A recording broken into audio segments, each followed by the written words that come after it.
रही है। अस्सलाम वालेकुम जी। वालेकुम सलाम। अलामा साहब क्या हाल है? अल्हम्दुलिल्लाह। अच्छा, ये अर्ज करनी थी। हेलो जी कौन बोल रहे हो? मैं जनाब सरगोदे तो बोल रहे हैं। हेलो कौन है? जनाब मैं तालिब इल्म सरगोदे तो बोल रहे हैं। जी सरगोदे तो तालिब इल्म बोल रहे हैं जी। ये अर्ज करनी थी जनाब, आप दी ना मैं एक वीडियो देखी सी यूट्यूब ते हाँ और तुसी ना अज कोई थोड़ा मुनाजरा है अलामा यूसुफ रजवी साहब नाल? नहीं वो नस गया, फरार हो गया, उन्हें कोई क्लिप नहीं जारी किया।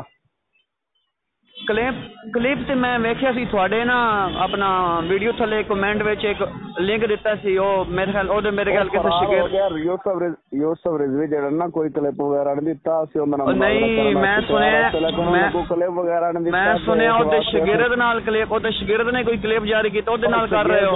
ने ओ फोन दे उत्ते साडे नाल गल वडेरा ने कर सकदा हुंदा, शिगिरद केड़ी शय होंदी ओए मैं ओ नहीं सुनया ओदा शिगिरद ओ वीडियो बना के बना रहा है, ओ कह रहा मेरे नाल कर, तुसी उस दा जवाब ही नहीं दिता। गल तां सुण, ओ मेरा पुत्र गल तां सुण, जदों वड्डा नहीं गुरु साडे नाल गल कर सकदा। ओ जनाब तुसी मुनाजरे दा असूल पढ़िया है, मुनाजरे वास्ते हम पल्ला होना जरूरी है, हम पल्ला होना जरूरी है। तू मेरा हम पल्ला है, तू मेरा हम पल्ला है, तू अलामा यूसुफ रज़ी साहब दा हम पल्ला बन ही नहीं सकदा।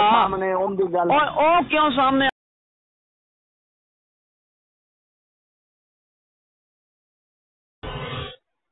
निकाल विचार की जा रही है। हाँ जी हेलो हेलो की होंदी है जी? और मैं आख्या जनाब मुनाजरे वास्ते हम पल्ला होना जरूरी है, ते जेड़ा ओदा शिगिरद है तुसी ओदे नाल कर लो। ਜਦੋਂ ਉਹਦਾ ਵਡੇਰਾ ਸਾਡੇ ਬਾਪ ਪੱਲਾ ਬਰਾਬਰ ਨਹੀਂ ਹੈ ਤੇ ਕਿਵੇਂ ਹੋ ਸਕਦਾ? ਉਹ ਵਡੇਰੇ ਦੀ ਧੂਈ ਨੇ ਜਨਾਬ, ਉਹ ਤੇਰੇ ਜੇ ਨਾਲ ਕਰੇ, ਵਡੇਰੇ ਦੀ ਧੂਈ ਨੇ, ਜੇ ਤੇਰੇ ਚ ਹਿੰਮਤ ਹੈ ਤੇ ਤੂੰ ਉਹਦੇ ਸ਼ਾਗਿਰਦ ਨਾਲ ਕਰ ਲੈਣਾ। ਓਏ ਉਹਦੇ ਸ਼ਾਗਿਰਦ ਨਾਲ ਤੂੰ ਕਰ ਲੈਣਾ, ਤੇਰੇ ਕੋਲ ਹਿੰਮਤ ਹੈ ਤੇ ਤੂੰ ਉਹਦੇ ਕਲਿੱਪ ਦਾ ਜਵਾਬ ਤੇ ਦੇ। ਤੂੰ ਤੇ ਮੁੜ ਕੇ ਕਮੈਂਟ ਸੈਸ਼ਨ ਬੰਦ ਕਰ ਛੱਡਿਆ।